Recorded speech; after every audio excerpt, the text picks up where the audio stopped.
Hey everyone, welcome back to the video. So I gotta say, thank you all for the insane views of my last video got talking about the whole MCC hacking situation. I certainly didn't expect that video to take off the way it did, so thank you very much for that. But anyways, today we're talking about perhaps the most controversial Halo mod as far as I can remember. Which we had to go back a couple years because I believe it was maybe 2021 or something like that, around the time though like the final release of the mod was it came out, which is called SPV3, which is a fan reinvention of CE, as you can tell. And so one of the big controversies around surrounding it is obviously the art style, because I personally agree saying that's controversial. If you want to know my honest take, it's hit or miss. Like there's parts like where it looks really good, and there's parts like where it totally bogs down the charm of what CE had, and that it lost that charm because of how controversial this art style is. Now another one is when they brought in terminals to CE with this mod, kind of like how 343 originally did with the CE anniversary or whatever it was called, in 2011 for 360. But there is one terminal that is like so controversial. It's still being talked about in the community to this day, and for not a good reason. Let's just say it involves Keyes wanting to do something to Miranda. That's all I'll say on that. If you know, you know. So, but leave it at that. Now, another thing, I say this more so a debate really is the kind of the sandbox additions that they made to this mod. Like, for instance, I personally think it's bloated because there's like so many different versions of, for instance, they brought in like stuff like the BR and the DMR, as you can see in the footage. So, for instance, they brought in like so many different versions. Like, there's like a BR that has a grenade launcher attachment, which I think, okay, that's actually a worthy addition. I say that's pretty cool. Because that's something you haven't seen in like the games or anything like that. I'm sure there is, maybe in like in the lore or something like that, but not in the actual game, if you get what I'm saying.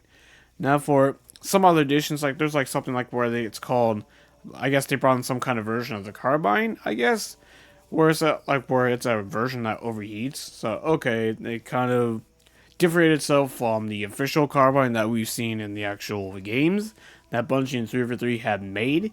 So that's different. Well, some other ones like were I saw pretty cool. There's like a light machine gun. That's some addition, which is something that hasn't really been done in the main games by Bungie and again 343. So that's a cool addition, I guess. That's something that hasn't been around.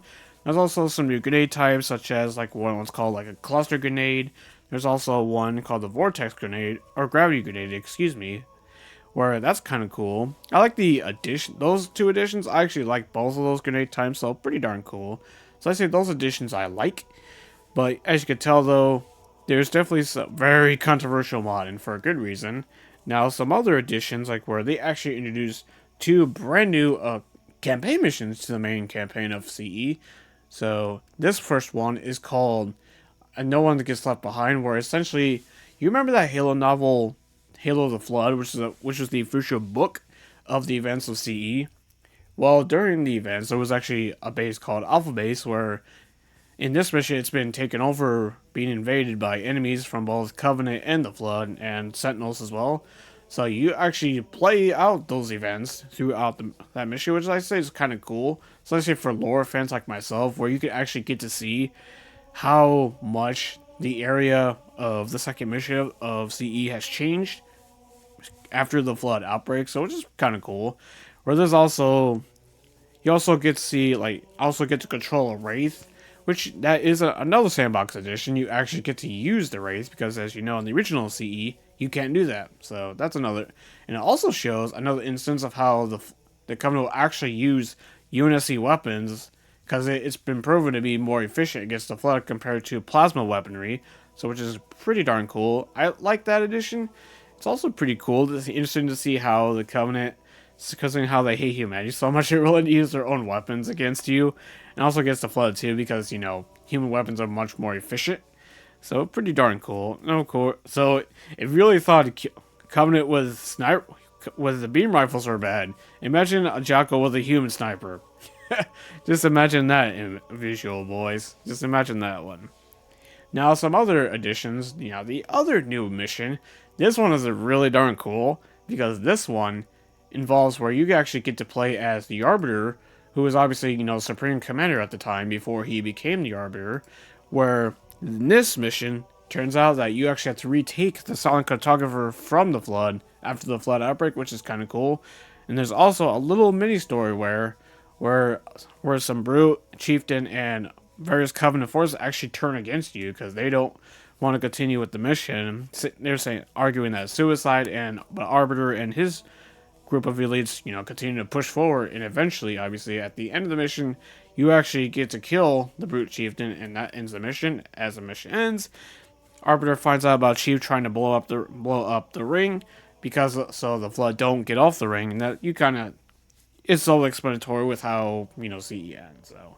So after the two campaign new editions, I liked both new editions in terms of like campaign missions, but another controversy I didn't talk about before until now, which is that personally I think the level designs really drag out the mod in my opinion, in terms of how long it is, because some missions could take over an hour sometimes, especially on like harder difficulties.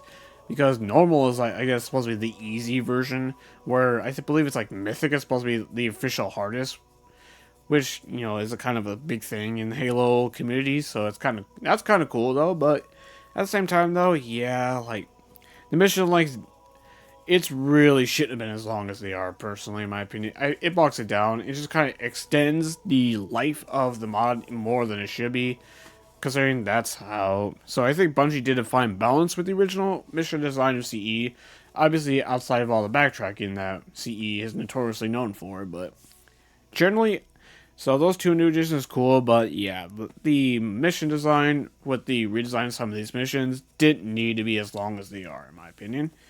But with that out of the way, besides the two new campaign additions, we also have something to do with the original campaign, which is called, they introduced Firefight. Yeah, they actually brought in Firefight from, it was obviously just in Halo 3 ODST. So there's like multiple versions. I believe there's like Blitz, which is, it seems to be the normal. I forgot what the other ones are, but yeah, you pick it out a lot, and then you start up, and as you continue, more enemies get introduced. First, you start off with just like grunts and jackals, then eventually it progresses forward. So you kind of get the whole idea, right? I think the farthest I've gotten was like maybe wave 4 or 5, I think. Because I just played a little bit just to get footage for this quote-unquote video on this mod, so there you go. So you kind of get the whole idea. If you know Firefight, you played any Firefight before, you kind of generally know how this is going to work out. So, hey, a pretty cool addition, I guess, if you want to play something outside of, the actual campaign, since there's no PvP multiplayer, so I guess here's something else too if you want to play this mod even more after you're done with the campaign.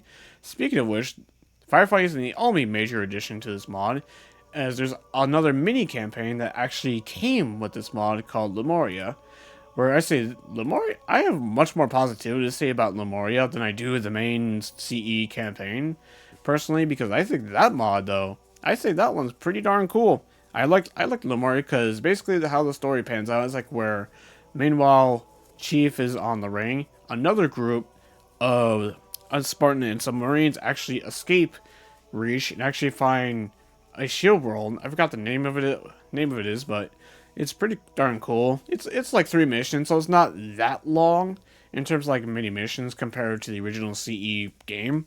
But still though, it's a pretty darn cool mod. And interestingly, there's actually a new grenade type that is not in the CE campaign, but it is in this, which is a needle grenade, where the name kind of is self-explanatory, like where when it explodes, a bunch of needles come out, and they can kill you, and the enemy is pretty darn fast, like really fast. So it's pretty darn cool with that type grenade type. So yeah, so basically, and what's really cool about this little spoiler here, but I did a walkthrough on these 3 missions anyways, so you kind of already know, which is the fact that there is a Guardian, which is, I believe it's based on the Halo 5 design, which is kind of interesting. Maybe it's because, maybe you kind of crossover with that, with what 343 was doing at the time, when this mod was originally created. Lemuria part, I mean. Don't know when originally that mod was created, but maybe it was kind of, they got an idea from 343 for it and just put it in there. So yeah, but either way, Lemuria, I'd say a pretty nice little nice little extra, and I really liked what the story was. You know, it was kind of a standalone, so once you finish all 3 missions, that was the end of the story. There was nothing more to it. It was a cool little fan story. I liked it. I truly did. So, I guess we got final conclusion, though. So overall, what do I think of this mod? I have mixed opinions. There are parts I like, and there's other parts I don't. For instance, you know, like I kind of said earlier, I say the mission size can get really monotonous and like really long, and should not have been as long as they are. Especially, although it is kind of cool though how they handled going back to like 2 betrayals and all that, where you actually get to keep your tank. It will just be in the same spot for you when you come back. I thought that was a pretty cool addition. I wonder if Bungie even tested that idea. Maybe it just didn't work out, but it's still pretty cool though that this mod did that. Especially considering, you know, you're backtracking. So I thought it was a pretty neat idea. So definitely something I think that maybe 343 should take a roll out of if they ever do any backtracking. But still, really cool nonetheless. But yeah, obviously the terminal is like the biggest controversy. So yeah, that's going to be talked about for years to come. Probably forever in this Halo community, by the way. So this mod is definitely a very huge mixed bag. So I would probably give it a C, by the way. The reason because there's more controversy than positivity. That doesn't mean there aren't any good things, because there are. Like I've said in the video, there's definitely some good parts to this mod. But yeah, that's kind of my verdict. So if you've played this mod, what did you guys think of it? Let me down in the comment section below. And if you liked this video, hit the like button. And I'll see you on the next one. And once again, thank you all for the support. I really did not expect that video to blow up the way it did. So let's just keep going, and I'll see you on the next one. Till then, have a good one.